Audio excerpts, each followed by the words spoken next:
सभी भक्तों को शिव मंगलम। श्रावण के इस शिव पुराण कथासार के पारायण में आपका स्वागत है। आज हम शतरुद्र संहिता का अध्ययन प्रारंभ करेंगे।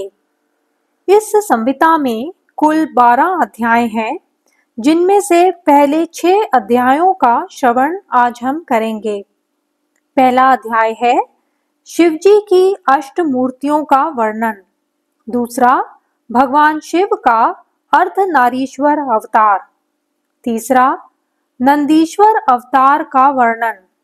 चौथा, नंदिकेश्वर का अभिषेक एवं विवाह।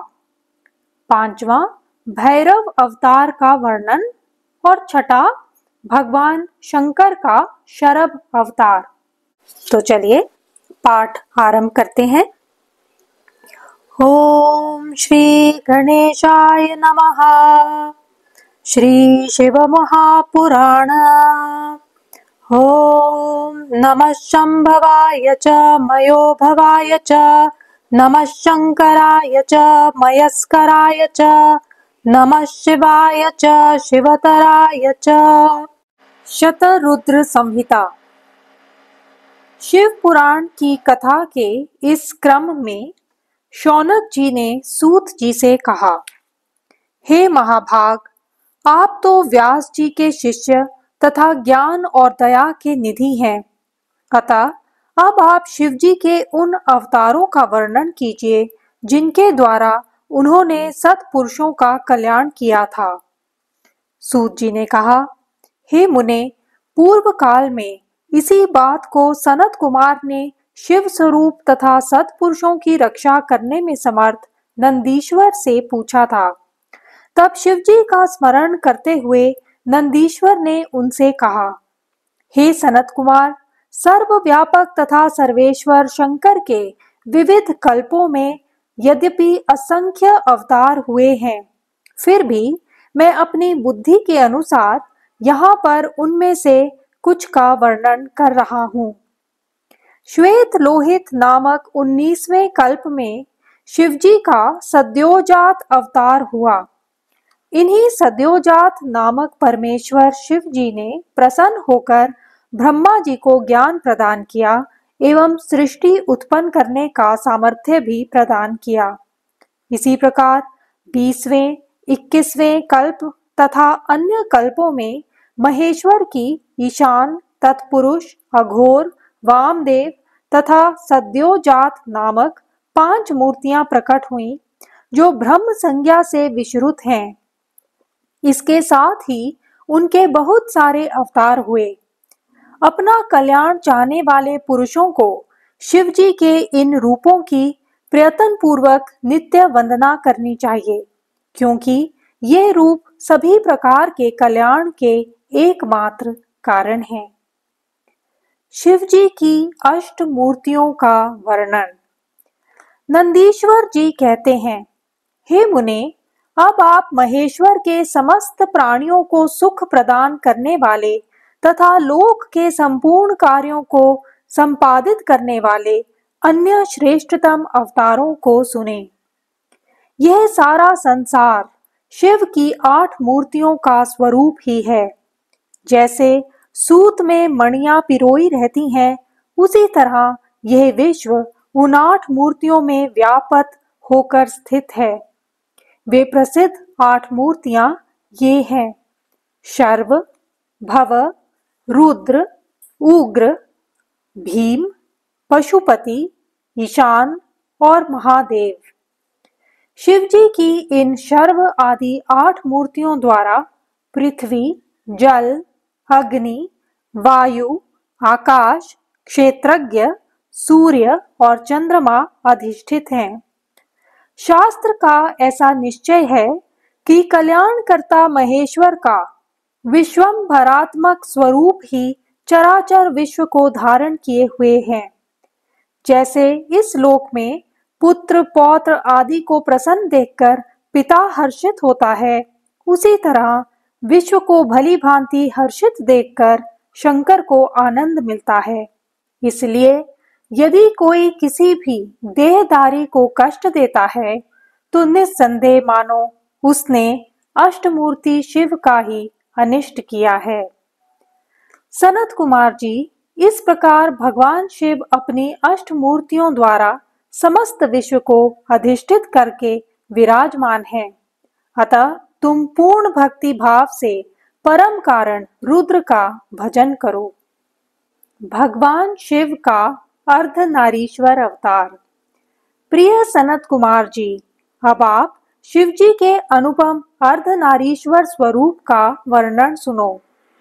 सृष्टि के आदि में जब सृष्टिकर्ता ब्रह्मा द्वारा रची हुई सारी प्रजाएं विस्तार को नहीं प्राप्त हुई, तब ब्रह्मा उस दुख से दुखी हो चिंताकुल हो गए। उसी समय यह आकाशवाणी हुई, भ्रमण, अब मैथुनी सृष्टि की रचना करो। इस आकाशवाणी को सुनकर ब्रह्मा ने मैथुनी सृष्टि उत्पन्न करने में स्वयं को समर्थ न पाकर यूं विचार किया कि शंभु की कृपा के बिना मैथुनी प्रजा उत्पन्न नहीं हो सकती। तब वे तप करने को उद्यत हुए। ब्रह्मा के उस तीव्र तप से थोड़े ही समय में शिवजी प्रसन्न होकर पूर्ण सच्चिदानंद की कामदा मूर्ति में प्रविष्ट होकर अर्धनारी नर के रूप में ब्रह्मा के निकट प्रकट हो गए। ईश्वर ने कहा, महाभाग वत्स, मुझे तुम्हारा सारा मनोरथ पूर्णतया ज्ञात है। मैं तुम्हारे तप से प्रसन्न हूँ और तुम्हें तुम्हारा अभीष्ट प्रदान करूंगा। यह कहकर शिव जी ने अपने शरीर के अर्धभाग से शिवा देवी को पृथक कर दिया। तब शिव से पृथक होकर प्रकट हुई परमा शक्ति की ब्रह्मा विनम्र भाव से प्रार्थना करते हुए कहने लगे, हे शिवे, हे शिव प्रिय, हे माता, चराचर जगत की वृद्धि के लिए आप मुझे नारी कुल की सृष्टि करने के लिए शक्ति प्रदान करें। वरदेश्वरी, मैं आपसे एक और वर की याचना करता हूँ। आप चराचर जगत की वृद्धि के लिए अपने एक सर्वसमर्थ रूप से मेरे पुत्र दक्ष की पुत्री हो जाओ। भगवती शिवा ने तथास्तु, ऐसा ही होगा, कहकर वह शक्ति ब्रह्मा को प्रदान कर दी। इस प्रकार शिवा देवी ब्रह्मा को अनुपम शक्ति प्रदान करके शंभु के शरीर में प्रविष्ट हो गईं। तभी से इस लोक में स्त्री भाग की कल्पना हुई और मैथुनी सृष्टि चल पड़ी। इससे ब्रह्मा को महान आनंद प्राप्त हुआ। नंदीश्वर अवतार का वर्णन। अब तक के अध्यायों में शिव जी के 42 अवतारों का वर्णन किया गया है। अब नंदीश्वर अवतार का वर्णन किया जाता है। सनत कुमार जी ने पूछा, हे नंदीश्वर, आप महादेव के अंश से किस प्रकार उत्पन्न हुए और किस प्रकार शिवत्व को प्राप्त हुए? आप मुझे बताने की कृपा करें। नंदीश्वर बोले, हे सनत कुमार, जिस प्रकार शिवजी के अंश से उत्पन्न होकर मैंने शिवत्व को प्राप्त किया है, उसको आप सावधानी पूर्वक सुनिए। शिलाद नामक एक धर्मात्मा मुनि थे। पितरों ने महर्षि शिलाद से संतान उत्पन्न करने का निवेदन किया। तब शिलाद ने उनका उद्धार करने की इच्छा से पुत्र उत्पत्ति करने का विचार किया तथा इस निमित्त इंद्र को उद्देश्य करके बहुत समय तक अति कठोर तप किया। इंद्र के प्रसन्न होने पर शिलाद ने अयोनिज, अमर तथा उत्तम व्रत वाले पुत्र की कामना की। इंद्र ने अपनी असमर्थता व्यक्त करते हुए देवाधिदेव महादेव रुद्र को प्रसन्न करने की प्रेरणा प्रदान की।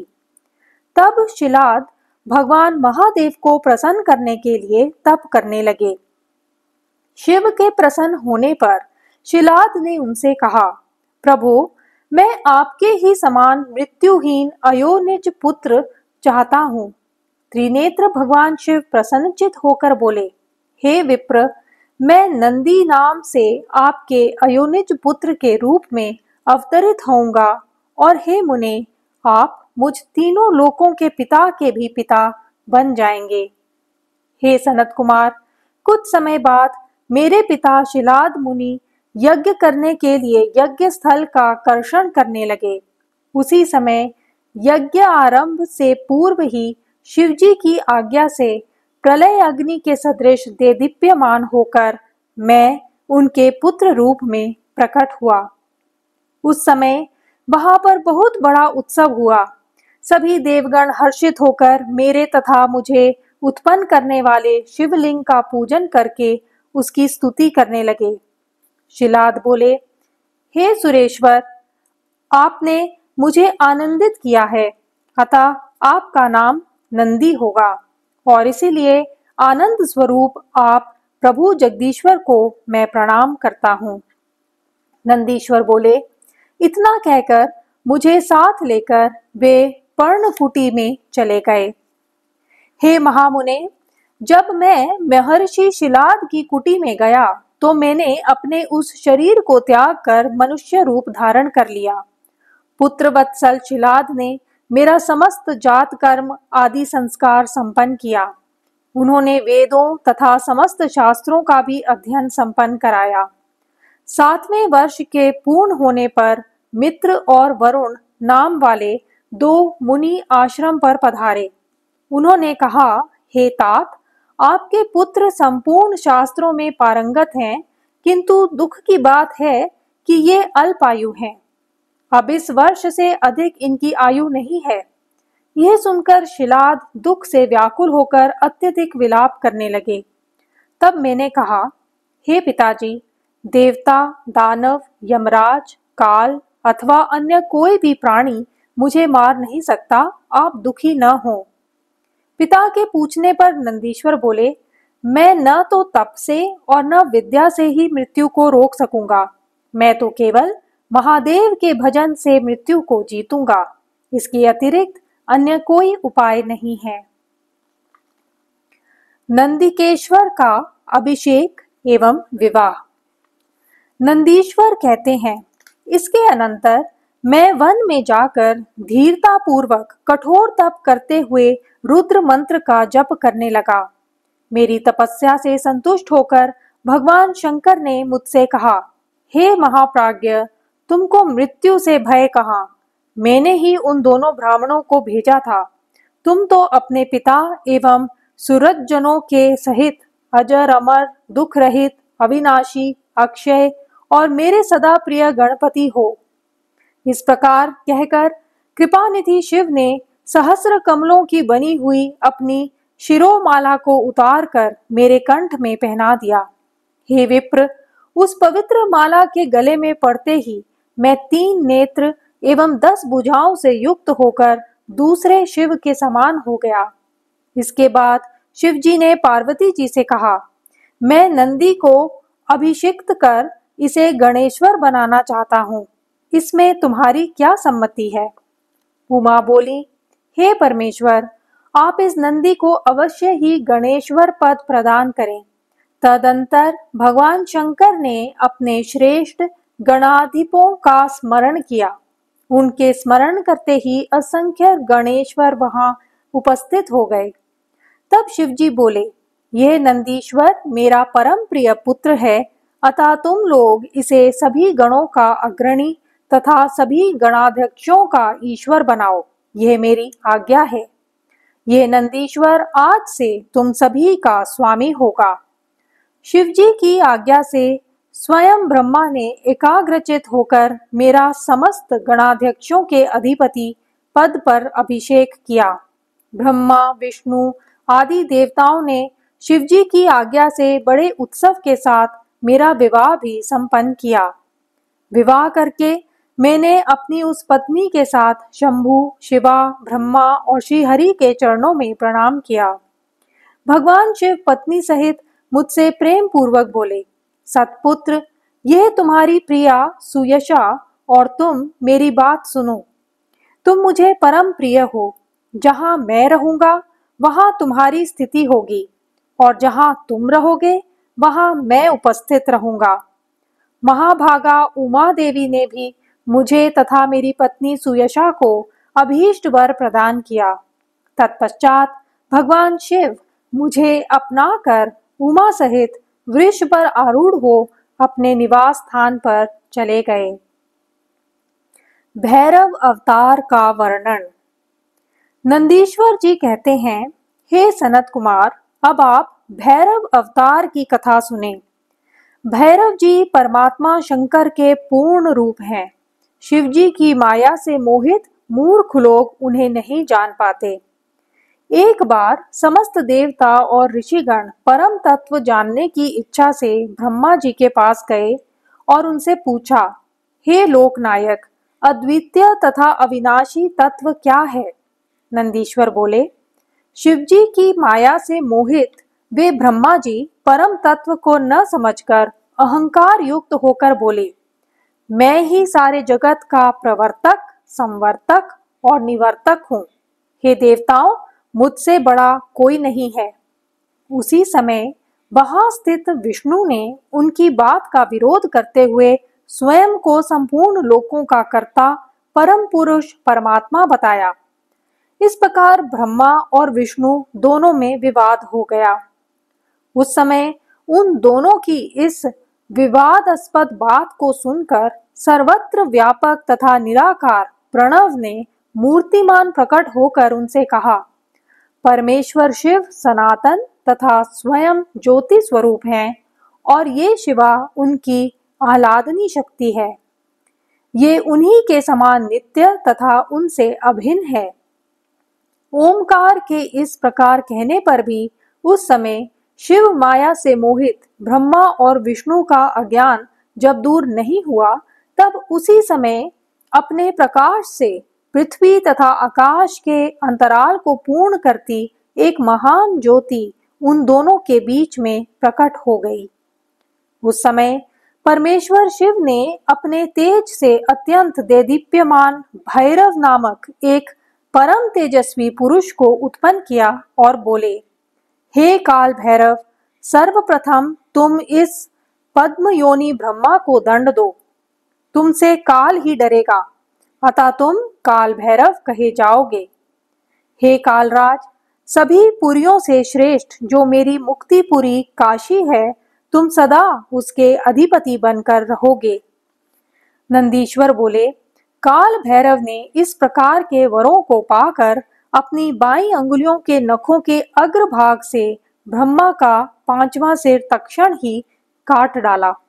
उसके बाद ब्रह्मा के सिर को कटा हुआ देखकर विष्णु बहुत भयभीत हो गए और शतरुद्रीय मंत्रों से भक्ति पूर्वक शिव जी की स्तुति करने लगे।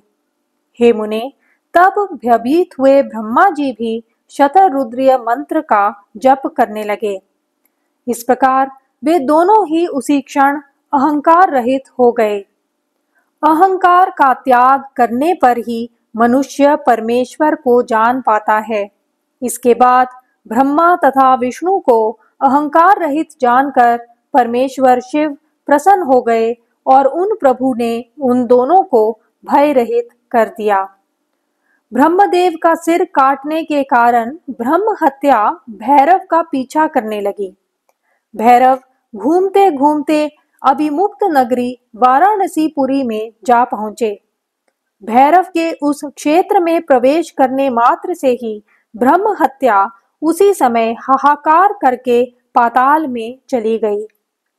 उसी समय भैरव के हस्तकमल से ब्रह्मा का कपाल पृथ्वी पर गिर पड़ा।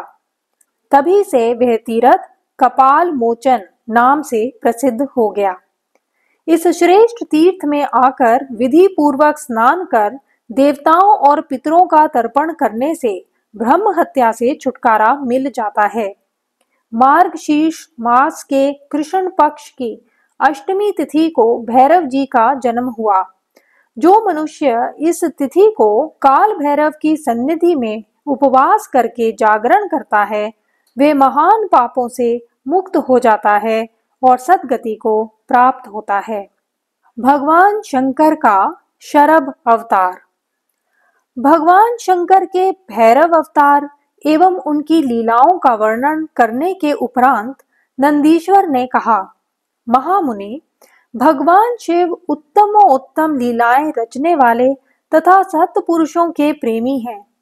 श्रेष्ठ भक्तों के हित साधक अपरिमित शिव अवतार हुए हैं, उनकी संख्या की गणना नहीं की जा सकती है।